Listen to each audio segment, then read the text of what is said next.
conforme nós anunciamos, hoje a gente vai ter a nossa quarta aula do nosso mini curso de interpretação das Escrituras. E passa rápido, né? Há um mês aproximadamente a gente estava iniciando todo esse processo aqui, fazendo esse período de instrução. Então, a título de palavra introdutória, o que é que a gente vai tentar fazer? Conforme nós dissemos, fazer uma revisão, pelo menos uma rápida revisão, para que assim a gente possa lembrar daquilo que nós já vimos, para que assim a gente possa aprender algo que porventura passou desapercebido e assim todos juntos seguirmos nessa sequência. Então, nós temos aí na projeção que está sendo apresentada para vocês. Esta é a nossa quarta aula do mini curso de interpretação bíblica. Conforme nós dissemos, e isso desde o nosso primeiro encontro, a interpretação bíblica ou a hermenêutica, tanto faz você usar um termo como também outro, ambos vão falar da mesma coisa, ou seja, do correto entendimento do texto sagrado, do correto entendimento das Escrituras. Então, quando nós estamos falando da hermenêutica bíblica, quando nós estamos falando da interpretação bíblica, o nosso desejo é que nós possamos aprender os recursos que nos são disponibilizados para que, ao lermos a palavra, ao estudarmos as Escrituras, a gente possa absorver aquilo que Deus ele tem reservado para cada um de nós. Talvez a gente possa olhar como se fosse algo mecânico, algo humano, mas não é. São recursos que Deus nos dá, são caminhos que Deus nos oferece, para que, ao lermos a sua palavra, a gente possa extrair o máximo dela, primeiramente, entendendo aquilo que Deus ele nos revelou, aquilo que Deus ele nos concedeu. Porque, conforme nós também colocamos aí nessa projeção, a Bíblia, meus irmãos, minhas irmãs, é o registro da revelação especial de Deus.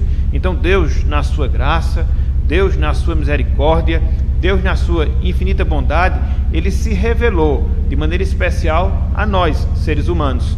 E aí, dentro dessa bondade, ele registrou aspectos relacionados à sua revelação, para que a gente possa entender quem é Deus, para que a gente possa saber aquilo que Deus requer de nós, como povo seu, como criaturas suas aqui na terra. E uma vez que nós entendemos que a Bíblia é justamente esse registro da revelação especial de Deus, da revelação especial do Senhor, ela deve ser entendida, ela deve ser compreendida por cada um de nós da maneira como ela foi escrita, da maneira como ela foi registrada. Então, aqui nós observamos o grande privilégio que nós temos. Deus não deu um livro de códigos, Deus não nos deu um livro de enigmas, para que assim, através de exercícios sobre-humanos, a gente pudesse compreender aquilo que Ele quer que nós aprendamos. Não, Ele registrou de maneira escrita, Ele registrou de forma que, ao lermos, ao estudarmos, a gente pode de fato aprender aquilo que Ele quer nos mostrar, aquilo que Ele quer nos ensinar. Então, a gente tem que partir sempre desse pressuposto. Nós estamos diante do livro, do registro sagrado, da revelação especial de Deus, e nós devemos entendê-la da maneira como Deus nos registrou, da maneira como Ele deixou registrada para cada um de nós. Então, foram informações que nós demos ao longo das nossas últimas aulas. Mas não só isso, a gente viu também nos nossos estudos anteriores que existe uma regra áurea, que existe uma regra básica na interpretação, no entendimento das Escrituras Sagradas. Ou seja, a Bíblia, ela interpreta a própria Bíblia. É aquilo que nós chamamos de auto-interpretação das Escrituras. Então, para nós entendermos o texto sagrado, para nós entendermos a revelação registrada de Deus, a gente precisa recorrer a essa revelação, à própria palavra, e assim ver aquilo que Deus ele tem reservado para cada um de nós. Então, não nos esqueçamos jamais, porque quando você entende esse princípio, quando você compreende essa verdade, então você vai ter esse recurso de buscar você mesmo, dentro das suas limitações, naquilo que você pode entender, o que Deus ele deixou reservado e reservado para você. Então, às vezes a gente parte do pressuposto que somente uma casta especial de pessoas detém o conhecimento da palavra. Não, as Escrituras elas são públicas, elas são acessíveis a todos nós. Então nós devemos recorrer a elas, lê-las, estudá-las e através dessas regras poder entender aquilo que Deus ele tem reservado para cada um de nós. A gente sempre fica batendo nessa tecla porque é uma verdade e jamais nós podemos esquecer. Então, dentro desse processo de que a Bíblia interpreta a própria Bíblia, dessa auto-interpretação das Escrituras, o que é que nós estamos vendo? Alguns cuidados, alguns passos. algumas atitudes que eu, você, todos nós devemos tomar no seu sentido bem prático, no seu sentido bem direto, para que nós entendamos aquilo que Deus nos revelou. Dentro dessa regra áurea. Que regra? A Bíblia, ela interpreta a própria Bíblia. E aí, foi o que nós vimos até agora.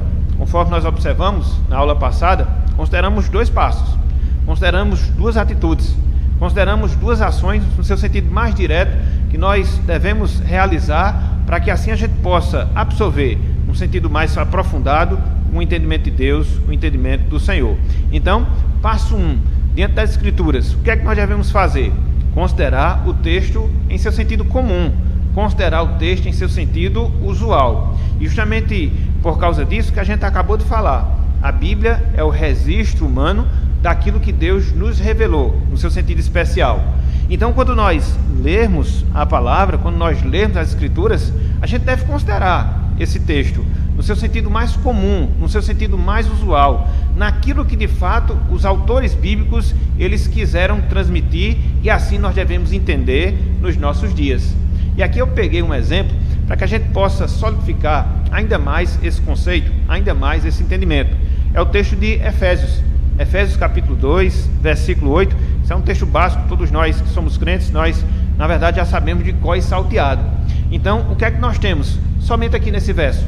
O que é que nós temos aqui no versículo 8 do capítulo 2 do livro de Efésios?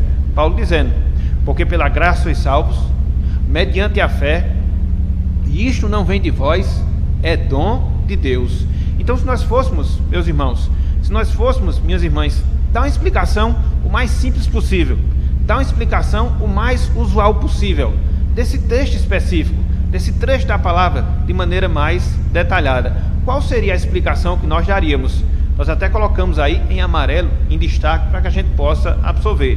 O que é que nós temos? Nós temos o apóstolo Paulo, inspirado por Deus, explicando, mostrando o processo da salvação. Que salvação? A nossa salvação, a nossa redenção, no seu sentido espiritual. E aí Paulo, dentro desse versículo 8, ele mostra que essa salvação que Deus nos concede, ela parte de uma atitude graciosa dele mesmo, ou seja, de Deus. Então, não somos nós que buscamos a Deus, mas é Deus que, no seu favor imerecido, nos busca para si mesmo. E faz isso através de quê? Através da fé. É por isso que essa salvação, conforme Paulo aqui fala, ela é experimentada através de uma fé pessoal, que eu, que você, que todos nós devemos apresentar. E conforme o próprio Paulo ensina, essa fé, ela também não parte de nós. É um dom de Deus, é a graça de Deus na nossa vida. Então, perceba que todo o processo de salvação, ele está alicerçado na própria pessoa de Deus, no seu começo, no seu meio e no seu fim. Então, pela graça, Deus intenciona a nossa salvação.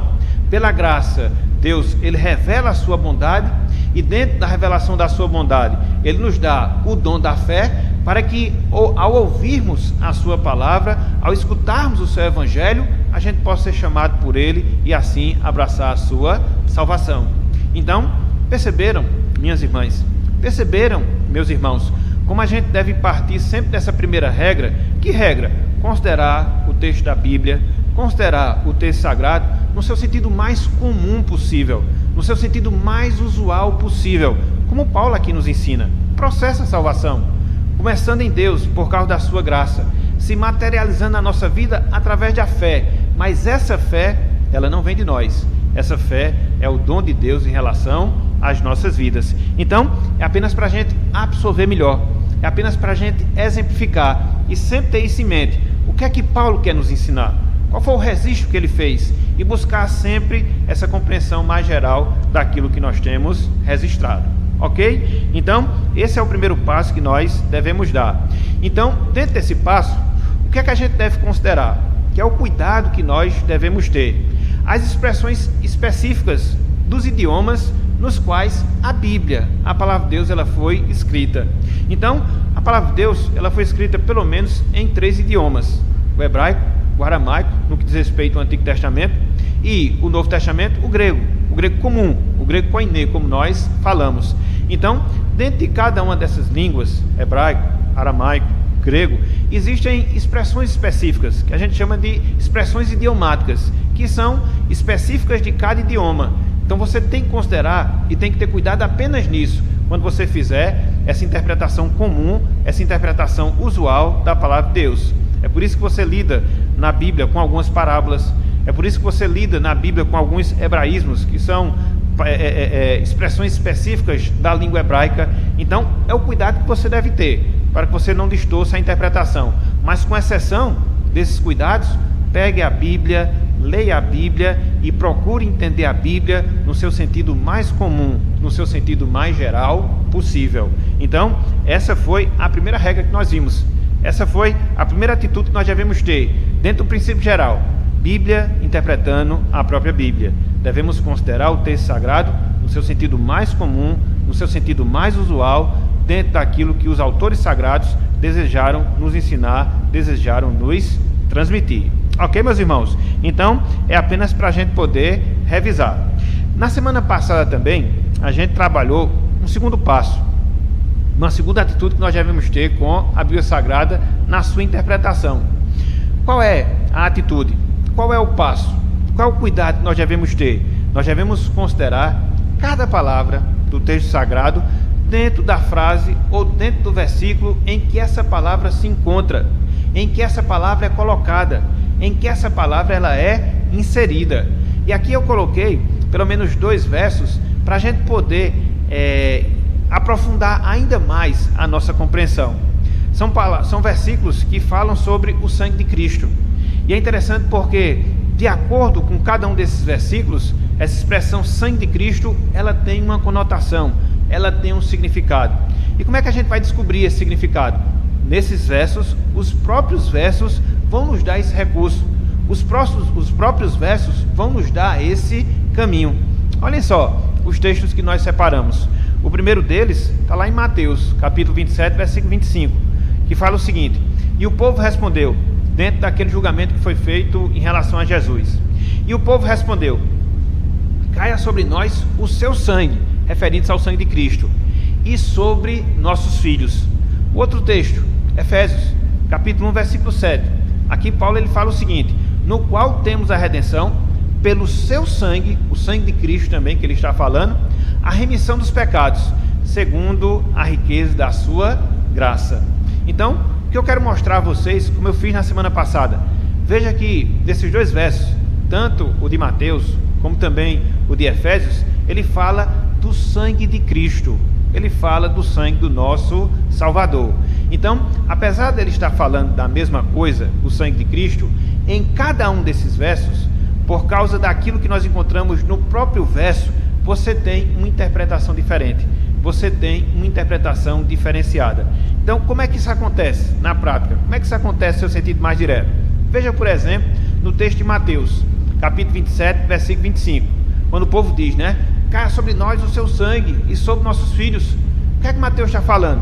Ele está narrando aqui nessa passagem que os judeus, eles assumem a responsabilidade pela morte inocente de Cristo. Não era isso que estava acontecendo? Foi colocado Jesus Cristo de um lado, foi colocado Barrabás do outro, e havia, por parte da população dos judeus, a condição de escolher um entre os dois para poder libertá-lo. Eles escolheram Barrabás. E aí, em relação a Cristo, o que foi que eles afirmaram? Em relação a Cristo, o que foi que eles declararam? Caia sobre nós o seu sangue. Ou seja, nós estamos assumindo a responsabilidade de estarmos condenando a esse que se faz rei dos judeus. Então veja que o sangue de Cristo, no caso desse texto, no caso desse versículo, aponta para isso. A responsabilidade, repito, que os judeus assumiram por condenar Jesus Cristo, conforme nós sabemos, condená-lo inocentemente. Então, veja que o próprio texto já nos dá essa indicação. Veja que o próprio texto já nos dá essa saída. Aqui, especificamente falando, o sangue de Cristo se refere à punição injusta que os judeus eles estavam dando ao Salvador e que eles estavam assumindo a responsabilidade desse ato, dessa postura. E aí você vai um pouco mais adiante, conforme nós colocamos, e você vê o texto de Efésios, capítulo 1, versículo 7. E aqui Paulo fala, no qual temos a redenção, pelo seu sangue. Veja que aparece a expressão de novo, seu sangue, que no caso é o sangue de Cristo, a remissão dos pecados, segundo a riqueza da sua graça. Então veja que aqui, quando Paulo fala do sangue de Cristo, ele está falando do sangue de Cristo como o método divino da nossa salvação, porque é através do sangue de Cristo que nós temos a purificação dos nossos pecados, que nós temos a limpeza das nossas iniquidades. Veja que é a mesma expressão, seu sangue, o sangue de Cristo, mas é uma significação, uma conotação diferente daquela que nós observamos ali em Mateus. E como é que você sabe disso? Simples, o próprio texto fala, porque ele diz a redenção, ou seja, a salvação, a remissão de pecados. Então tudo isso aponta para quê? Para o método divino através do qual Deus ele nos salvou, para o método divino através do qual ele nos purificou dos nossos pecados, para o método divino através do qual nós recebemos o perdão das nossas iniquidades. Foi através de quê? Foi através do sangue de Cristo. Então, se você compara essas duas passagens, você percebe que elas estão tratando da mesma pessoa, estão tratando do sangue dessa mesma pessoa, mas só que com significados diferentes. Ali, no caso de Mateus, a responsabilidade que os judeus estavam assumindo por condenar alguém inocente. Aqui, no caso de Efésios, a gente vê o sangue de Cristo como sendo o método divino através do qual nós recebemos o perdão de Deus, o perdão dos nossos pecados. Então, os próprios versos, os próprios textos já nos dão esse entendimento, já nos dão esse esclarecimento. Então, quando você olha para ele, para o conjunto completo da frase, você já consegue perceber esses fatos, você já consegue perceber essas realidades. Ok, meus irmãos? Espero que vocês tenham aprendido, caso não tenham entendido na semana passada, e se entenderam um pouco, que possam ter entendido ainda mais, e se entenderam mais, que possam ter solidificado ainda mais essa compreensão. Então, aqui, conforme nós falamos, duas revisãozinhas que nós tivemos em relação à aula passada. Em relação a esse último passo que nós estamos dando ainda, revisando, considerar as palavras dentro da frase em que elas se apresentam, aqui nós colocamos ainda, dessa forma, para nós, intérpretes da Bíblia, fica o cuidado de quê? De lermos as Escrituras, buscando primeiramente entender a passagem à luz do próprio versículo. Então, quando você lê algum verso da palavra e que você não conseguir, num sentido mais imediato, entendê-lo, leia, releia, procure entender aquilo que o versículo está falando, e isso talvez já lhe dê esclarecimento acerca desse verso e daquilo que você, porventura, esteja estudando. Ok, meus irmãos? Ok, minhas irmãs? Então, vamos adiantar. E agora, a gente vai começar a nossa aula de hoje, propriamente dita. A nossa aula de hoje, propriamente dita. E aí, eu iria dar 2 passos na noite de hoje, mas eu vou dar apenas um. Vou tentar fazer aqui de maneira bem devagar, de maneira bem lenta, para que a gente possa todos estarem acompanhando. Então, qual é o terceiro passo? Qual é a terceira atitude? Qual é a terceira regra mais específica que nos auxilia a usar a própria Escritura para interpretar a Escritura? Veja, passo 3, tomar as palavras no sentido do contexto. Tomar as palavras no sentido do contexto. De que contexto? Contexto bíblico, porque nós estamos tratando a interpretação das Escrituras, da palavra de Deus. Então, por contexto, nós colocamos aí dentro da apresentação, devemos entender os versículos que antecedem e precedem o texto que se estuda. Então, quando a gente fala assim, o contexto da passagem, nós estamos dizendo o quê? Aquilo que vem antes da passagem que nós estamos estudando, bem como aquilo que vem depois. Inclusive, existe uma regra, na verdade é um ditado bem comum dentro do meio acadêmico, em relação aos estudos da palavra de Deus, que Bíblia fora de contexto é pretexto para heresia. Isso é uma verdade. Quando a gente estuda a palavra, quando a gente estuda as Escrituras Sagradas, a gente tem que ler o texto que nós estamos considerando dentro do seu contexto. Ou seja, dentro daquilo que vem antes da passagem que nós estamos considerando e também dentro daquilo que virá depois da passagem que nós estamos considerando. Meus irmãos, minhas irmãs, essa regra aqui é uma regra fundamental. Essa regra aqui é uma regra especial. Ela é trabalhosa? Sim. Ela exige de nós? Sim. Mas é o caminho mais seguro que você tem na compreensão de determinadas palavras, na compreensão de determinados versículos que porventura você não entenda ou que lhe traga alguma dúvida, lhe traga alguma interrogação. Lê as passagens dentro do seu contexto, considerando o que vem antes, considerando o que vem depois. Então, muitas vezes, colocamos aí também na projeção, não basta o conjunto de uma frase, conforme nós vimos agora no passo anterior, para determinar o verdadeiro significado de certas palavras. Por isso, precisamos começar a leitura bem antes da expressão que nós não entendemos e continuá-la até mais adiante, ou seja, até depois. Então, na prática, é o que a gente faz quando a gente estuda o contexto da palavra, vendo aquilo que vem antes, vendo aquilo que vem depois. Um verso está trazendo alguma dúvida, o que é que eu vou fazer?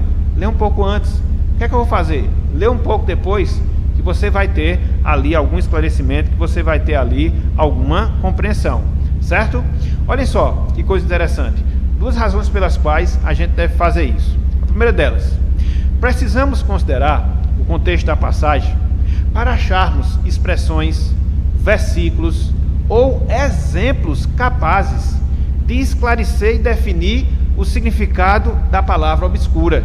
Então, quando você lê o contexto da passagem, você vai encontrar, inevitavelmente, algumas expressões, algumas frases, você vai encontrar, inevitavelmente, alguns versículos, você vai encontrar, inevitavelmente, alguns exemplos que vão lançar luz, que vão lhe dar uma certa compreensão de um versículo específico que você está ali com dúvida na palavra.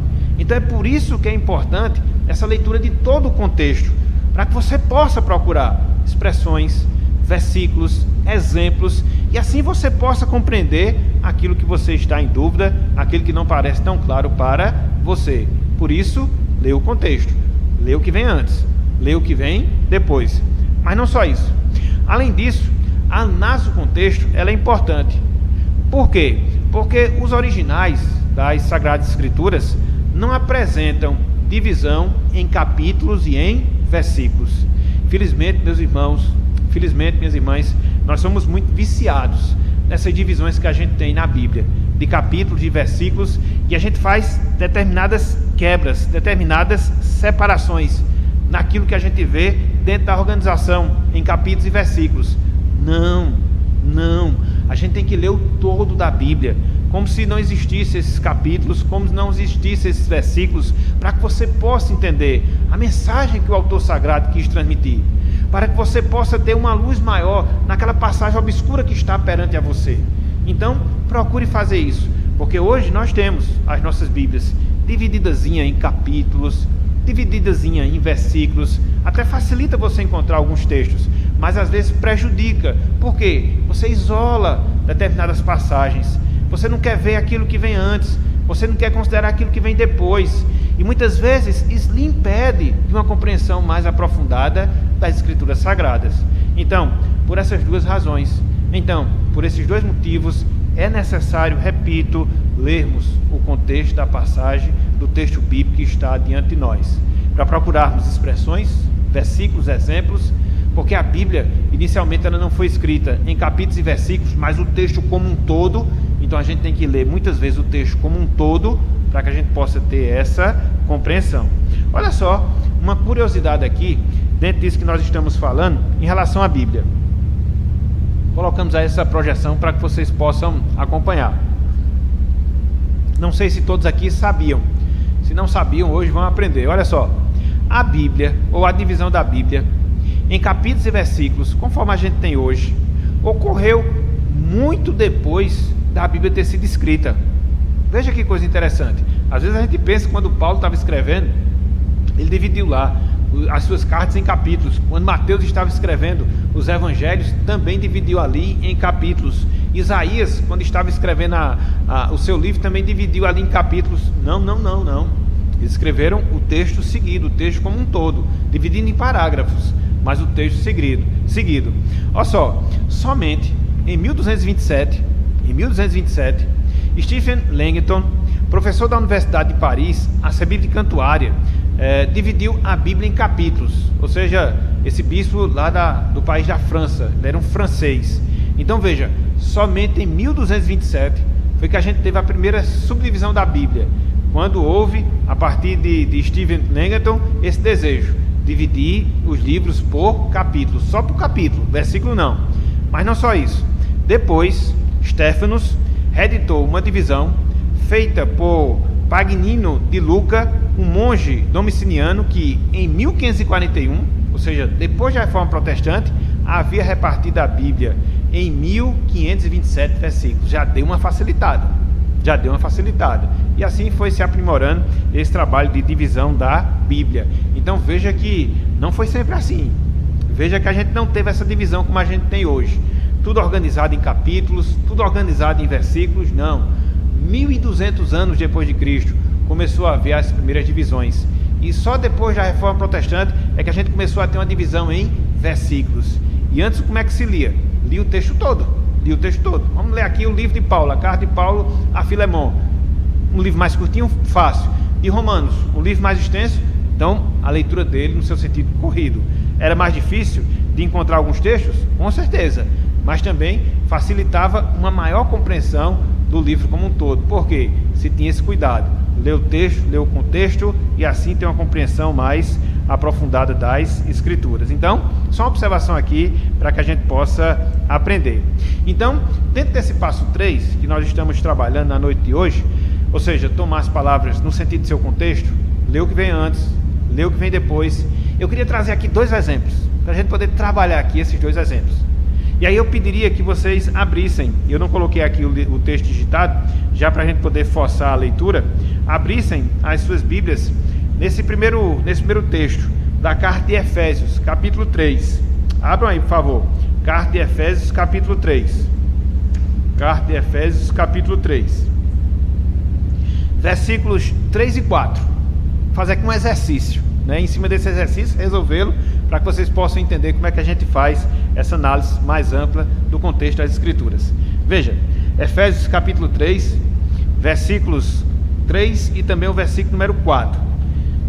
Infelizmente a gente não está presencial, eu não sei se vocês já abriram a Bíblia, mas eu vou tomar a iniciativa aqui de ler, e aí vocês vão acompanhando, certo? Olhem só, Efésios 3, versículos 3 e também o versículo 4. Olhem só o que Paulo diz aqui, ó. Pois, segundo uma revelação, me foi dado conhecer o mistério, conforme escrevi há pouco resumidamente, pelo que, quando ledes, podeis compreender o meu discernimento do mistério de Cristo. Você pode olhar, pastor, esse mistério é um mistério, né? De que é que Paulo está falando aqui desse mistério? O que é que isso significa? Então, quando você olha essas 2 passagens aqui, você tem uma dificuldade enorme de poder decifrar, de poder entender, de poder interpretar o que é esse mistério que Paulo faz referência aqui, versículo 3, versículo 4. Então, quando isso acontecer, quando você lê um verso, 2 versos, encontrar palavras que você não consegue interpretar, encontrar termos que você não consegue entender, qual é o conselho dentro desse ponto que nós transmitimos para vocês? Leia, no caso aqui, o que vem depois. E se não for o caso, leia o que vem antes, para que você possa entender o que significa de fato o mistério que Paulo ele ensina aqui. Então, vamos fazer esse exercício agora? Então você vê, no versículo 3, no versículo 4, Paulo fala de um tal mistério. Será que nas passagens, será que nos versos seguintes, a gente vai conseguir compreender de que Paulo está falando? De que Paulo está tratando? Acredito que sim. Olhem só, versículo 5. O qual, né, esse mistério de Cristo, em outras gerações não foi dado a conhecer aos filhos dos homens, como agora foi revelado aos seus santos apóstolos e profetas no Espírito. Paulo seguiu na sua argumentação, mas não mostrou ainda qual era esse mistério, no seu sentido mais específico, que lhe foi dado conhecer, que lhe foi revelado. Então no versículo 5 a gente não encontra. Vamos lá, versículo 6. Será que agora ele vai nos falar? Será que agora ele vai nos dizer que mistério é esse que lhe foi revelado? Que mistério é esse que lhe foi dado discernimento, entendimento? Que mistério foi? Eu acho que agora a gente vai saber. Versículo 6, olha só. A saber que os gentios são co-herdeiros, membros do mesmo corpo e coparticipantes da promessa em Cristo Jesus por meio do Evangelho. Esse é o mistério que Paulo falou no versículo 3, no versículo 4, que ele tinha recebido discernimento, porque agora os gentios fazem parte do corpo de Cristo. Não existe agora apenas os judeus como povo de Deus, são os judeus e os gentios. Foi um mistério que Deus deixou escondido durante determinado tempo. mas que com a vinda de Cristo, com o desenvolvimento do ministério dos apóstolos, através da inspiração, ele revelou isso a Paulo. Por isso Paulo ele é chamado do apóstolo aos gentios, pelo comprometimento, pelo desejo, pela sua disposição de levar o evangelho não somente aos judeus, mas aos gentios, aquelas pessoas que não faziam parte da nação de Israel, aquelas pessoas que fisicamente não descendiam de Abraão, mas elas foram incorporadas à igreja de Deus, ao mistério de Deus em relação a isso aí. Até então não se sabia, mas com a vinda de Cristo, a consumação da sua salvação, a sua morte de cruz, isso nos foi revelado. Então, perceberam, meus irmãos, perceberam, minhas irmãs, que quando você encontra uma passagem difícil, e muitas vezes você não tem a compreensão de uma determinada palavra, você tem que recorrer ao contexto daquela palavra, ao que vem antes, ao que vem depois. Veja que o que vem depois me explicou, poderia ser que não me explicasse, então eu teria que ler o que vinha antes, dos versículos 3 e versículos 4, para poder entender. Com certeza, também nesse caso a gente entenderia, sobretudo naquilo que vem no final do capítulo 2 da carta aos Efésios. Então, é nisso que nós estamos defendendo essa regra, de que tomar as palavras dentro do seu contexto, vendo o versículo, mas não isolando o versículo, mas considerando o que vem antes e o que vem depois, certo? Não sei se ficou claro já a partir desse exemplo, não sei se ficou claro a partir dessa passagem.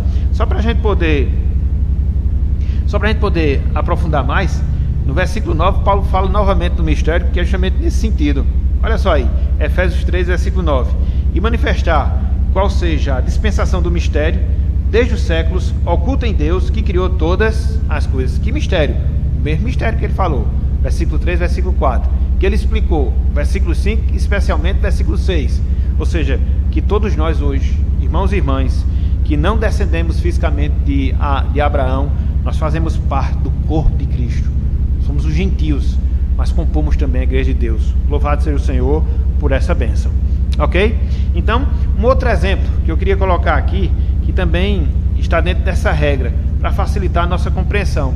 Abra aí, por favor, Gálatas capítulo 4, versículo 3. Abra aí, por favor, Gálatas capítulo 4, versículo 3.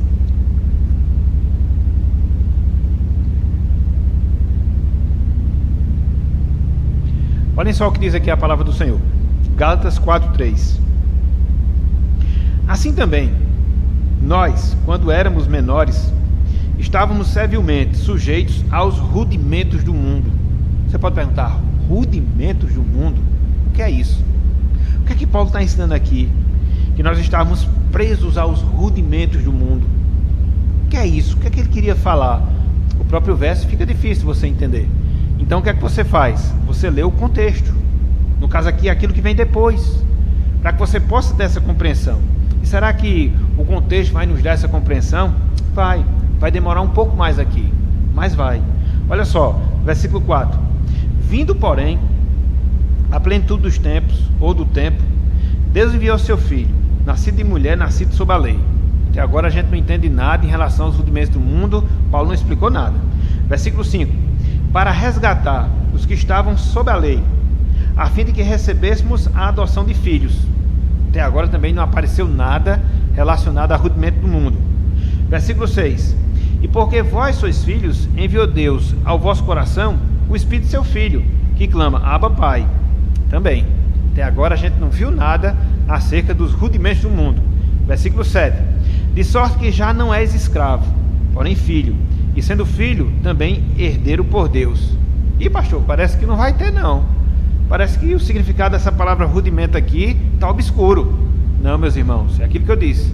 Dá um pouco de trabalho, mas vamos seguindo na leitura. Dá um pouco de trabalho, mas vamos seguindo no estudo da palavra. Versículo 8, ele fala: outrora, porém, não conhecendo a Deus, servis a deuses que por natureza não são. Até agora, nada. Versículo 9. Mas agora que conheceis a Deus, ou antes, sendo conhecidos por Deus, como estáis voltando outra vez aos rudimentos fracos e pobres, aos quais de novo querei ainda escravizar-vos. Então veja que ele fala mais uma vez a palavra rudimento. Aqui no caso, dando uma repreensão aos cristãos da Galácia, que estavam voltando para os rudimentos do mundo. Mas aí fica ainda a pergunta: que rudimentos eram esses? Agora a gente vai chegar, meus irmãos. Agora a gente vai chegar, meus irmãos, versículo 10. Guardais dias e meses e tempos e anos.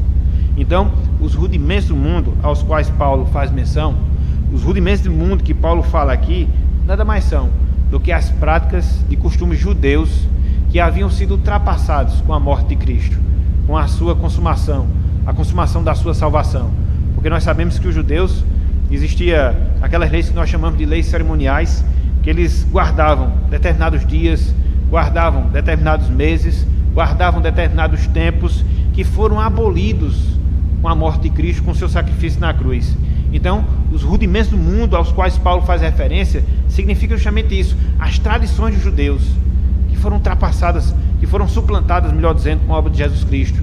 Infelizmente, alguns cristãos da igreja da Galácia estavam se apegando a todos esses costumes judaicos, ao invés de seguir na frente, ou seguir em frente, vivenciando o cristianismo, a nova realidade em Cristo. Eles queriam retornar para o passado, aquelas práticas antigas, judaicas, que foram absorvidas pela obra perfeita de Jesus Cristo. Perceberam, meus irmãos, que aqui você vai encontrar o significado da palavra rudimentos. O próprio contexto vai nos auxiliar nesse sentido. Vai dar um pouco de trabalho, como é nessa passagem? Vai. Veja que a gente teve que ir para um outro parágrafo para que a gente pudesse ter o entendimento do significado dessa palavra rudimentos. Mas chegou, veio. Por quê? Necessidade que a gente tem que continuar lendo todo o contexto, para que assim a gente possa ter essa compreensão mais acurada, essa compreensão mais detalhada da palavra. Estudar a Bíblia às vezes dá trabalho, mas é gratificante. Estudar a Bíblia às vezes leva tempo, mas é um prazer enorme, porque a gente vai entendendo todos esses detalhes, a gente vai entendendo todas as verdades e vai se edificando, vai crescendo espiritualmente. Certo, meus irmãos? Certo, minhas irmãs? Então vamos seguir, ó. Por isso, em versículos que encontramos palavras sem sentido, ou em versículos que nós encontramos palavras de difícil compreensão, o que é que se requer de nós? Exige de nós que leamos todo o contexto, parágrafos, capítulos, se for o caso, leia o livro todo, mas não saia dele enquanto você não entender. É claro, se tiver realmente alguma dúvida, que seja realmente grande, aí você procura, né, o auxílio do seu líder, dos seus oficiais, dos seus pastores, para que eles possam lhe auxiliar nesse sentido. Mas procure cavar só, procure ter o trabalho só, e você vai ver que em grande parte você vai conseguir.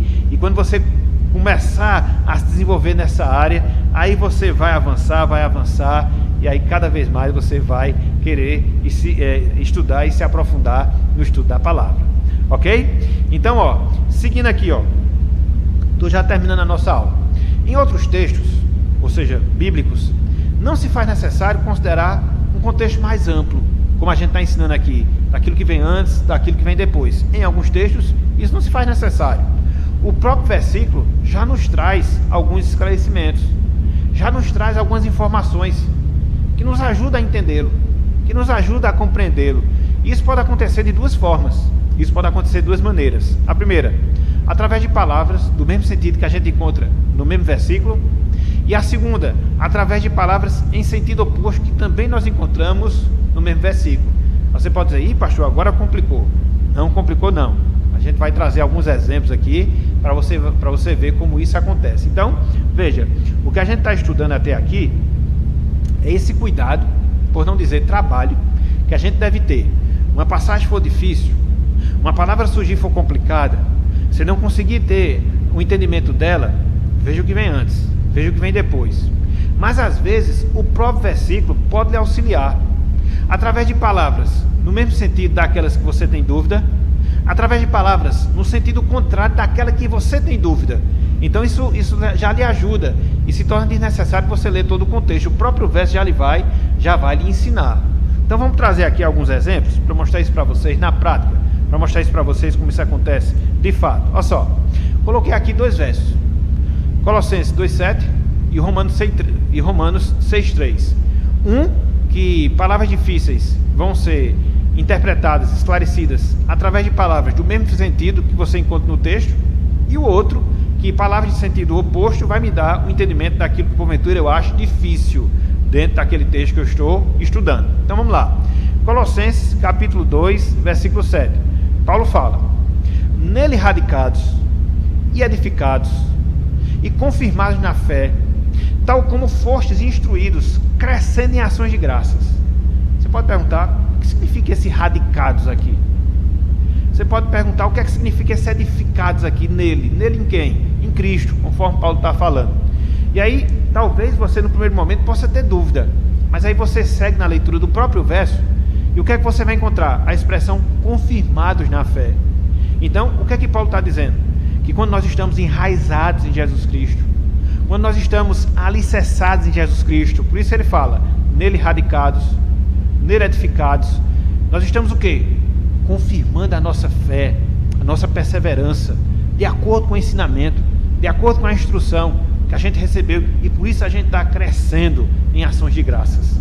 Então, esse radicar, que é a mesma coisa de enraizar, esse edificar, que é a mesma coisa de alicerçar, ele remete para quê? Para a confirmação espiritual. Quando você está perseverando no ensinamento da palavra, quando você está confirmando a sua fé, através de uma vida de obediência, através de uma vida de sujeição a Deus. Então veja, no próprio verso, através de palavras com sentido mais claro, você consegue entender aquelas que têm um sentido que você não consegue observar tão facilmente. Então, sentidos idênticos, e aí lhe auxiliar, ou lhe auxiliando na interpretação e na compreensão daquele texto.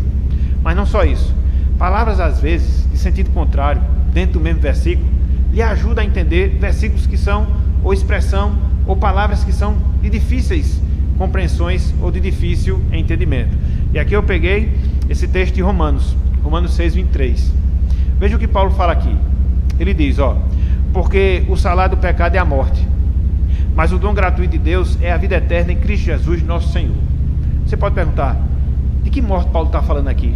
Já que ele está dizendo que o pagamento que a gente recebe por viver uma vida de pecado, o pagamento que a gente recebe por viver uma vida de transgressão à lei de Deus, à vontade de Deus, é a morte. Que morte é essa? É a morte física, quando você parte para a eternidade, quando a sua alma deixa esse corpo, você morre? É a morte espiritual, a sua separação da comunhão com Deus?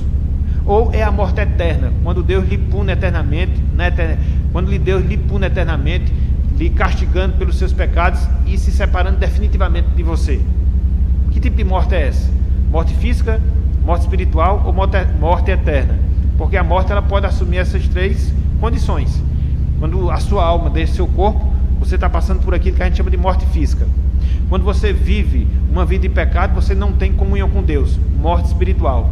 E quando você permanece nessa condição de rebelde a Deus, rebelde à sua palavra, quando você parte para a eternidade, você vai receber o juízo de Deus e vai se apartar definitivamente dele, sem nenhuma condição mais de comunhão, aquilo que a gente chama de morte eterna. Aí fica a pergunta, que morte é essa que Paulo está falando? Que a gente recebe como pagamento pelos nossos pecados. E aí você vê o próprio versículo, através de palavras contrárias, vai lhe dar um entendimento em relação a isso aí.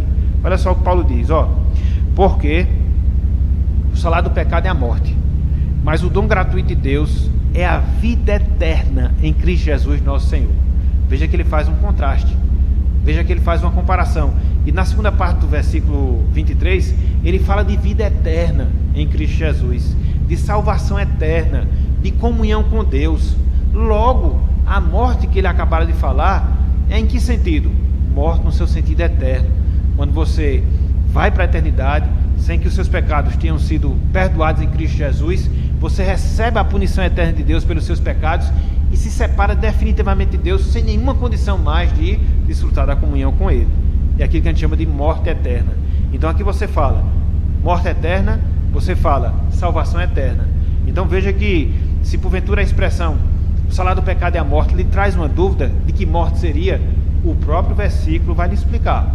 Essa morte aqui é no sentido eterno, quando você vive uma vida de desobediência, parte para a eternidade e ali não tem mais condições de se voltar para Deus, ali não tem mais condição de se voltar para o Senhor. Então você está no estado de morte eterna, definitiva, julgamento final, sem remédio, sem retorno, sem volta. Então veja, expressão que aparentemente pode trazer uma dúvida, mas o próprio versículo lhe auxilia, o próprio versículo lhe ajuda a entendê-la, e aí fica mais fácil, sem você ir para o contexto. O próprio verso já lhe dá essa compreensão. Ok, meus irmãos? Ok?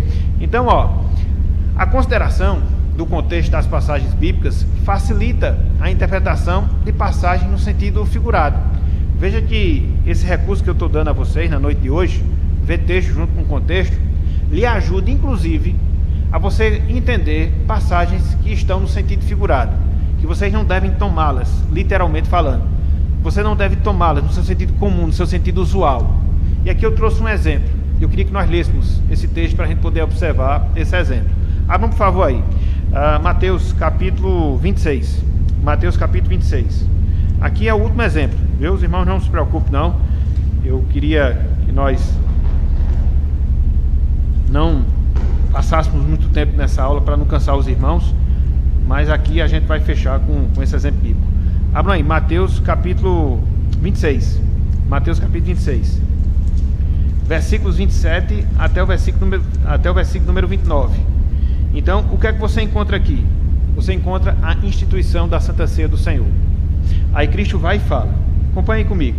Mateus 26, versículos 27 até o versículo 29. Olhem só o que ele nos diz aqui nessa passagem. A seguir, tomou um cálice, no caso Cristo, e tendo dado graças, o deu aos discípulos, dizendo: bebei dele todos, porque isto é o meu sangue, o sangue da nova aliança, derramado em favor de muitos, para a remissão de pecados.